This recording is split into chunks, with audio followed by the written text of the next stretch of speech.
Europe Soir. Il est 18h55 et c'est l'heure de l'invité d'Europe Soir avec vous, Nicolas Poincaré.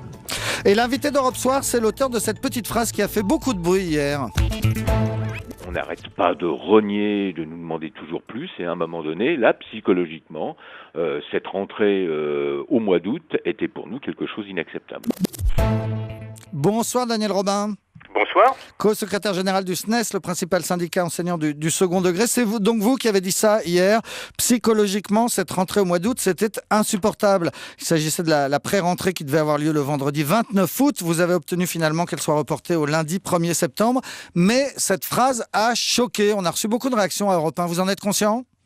Écoutez, je suis conscient des réactions et en même temps, je crois que les auditeurs doivent être conscients de la pression sans cesse plus importante exercée sur les enseignants et le sentiment qu'ils ont qu'on rogne sur tout. On rogne sur leur salaire avec le gel du point d'indice, on rogne sur leur congé et donc bref, il y a un moment donné, trop c'est trop. Et psychologiquement, donc, travailler un jour en août, c'était pas supportable. Oui, pourquoi ? Parce que au-delà du jour de plus, on attaque un mois qui, jusqu'à présent, était un mois qui était réservé au congé. Il faut savoir que les enseignants, beaucoup d'entre eux, travaillent jusqu'au 14-13 juillet avec le baccalauréat et que donc, à un moment donné, rogner des deux bouts des vacances, rogner sur les salaires, tout cela s'ajoute et, comme je le disais, psychologiquement, c'est la petite goutte qui fait déborder le vase. Alors quand je vous dis qu'on a reçu beaucoup de réactions, on a reçu notamment des réactions de profs qui n'étaient pas d'accord avec vous, qui disaient ça renvoie une image terrible de nous, d'une corporation qui refuse de travailler un jour au mois d'août.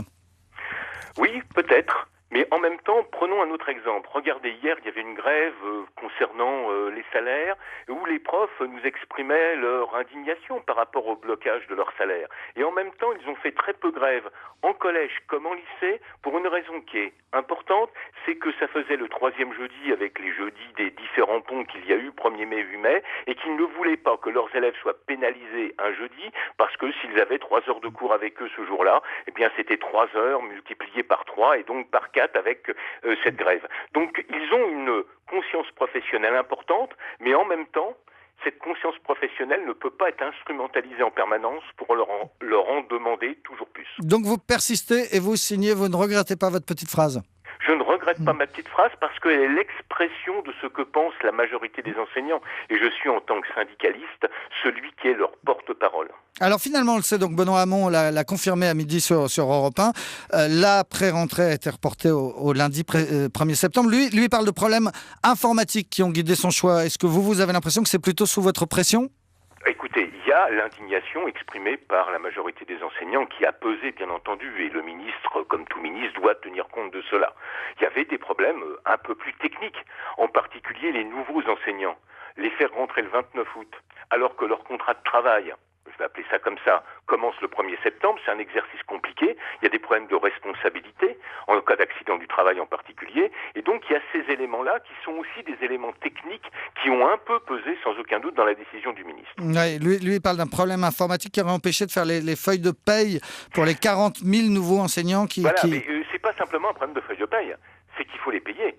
Or, y compris budgétairement, tout ça est prévu au 1er septembre. Et que donc, c'est au 1er septembre que le budget prévoit que ces profs-là soient payés. Et donc, il y avait un problème légal et aussi un problème de protection de ces personnels, comme je l'évoquais il y a un instant. Vous étiez prêt à faire grève si vous n'aviez pas obtenu gain de cause ? Nous avions déposé un préavis de grève. La décision de comment nous allions gérer cette journée n'était pas complètement arrêtée, mais à toute fin utile, nous avions d'ores et déjà déposé un préavis de grève. Au-delà de cette journée, Daniel Robin, ça signifie quoi tout ça ? Que les profs sont à bout ? Les profs sont de plus en plus en difficulté. D'ailleurs, vous avez sans doute vu, comme nous, qu'il y a des concours de recrutement, comme le CAPES de mathématiques, où 50% des postes n'ont pas été pourvus. Autrement dit, il y a une véritable crise de recrutement qui est la traduction d'une vision d'un métier qui s'est considérablement dégradé au niveau des conditions de travail, mais aussi au niveau de la rémunération. Pensez qu'un enseignant qui commence avec un bac plus 5 commence avec un salaire qui est 1,12 fois le SMIC. Autrement dit, moins de 1 300 €. Vous vous doutez bien qu'avec un bac plus 5 en mathématiques, on a des perspectives qui sont des perspectives de rémunération plus intéressantes. Et quand, en plus, les conditions de travail se dégradent, ça fait beaucoup. C'est tout ça qui est dans le paysage. Mais heureusement, vous avez gardé votre mois d'août. heureusement, nous avons gardé notre mois d'août. C'est pour ça que je parlais de problème psychologique. C'est que là, il y avait vraiment quelque chose. C'est une sorte de pied dans la porte, quoi. Le mois d'août, un peu sacralisé, que l'on reniait. Il y avait un symbole qui était un symbole fort que les enseignants n'acceptaient pas. Merci beaucoup, Daniel Robin, co-secrétaire Je vous général du remercie. SNES, invité d'Europe Soir.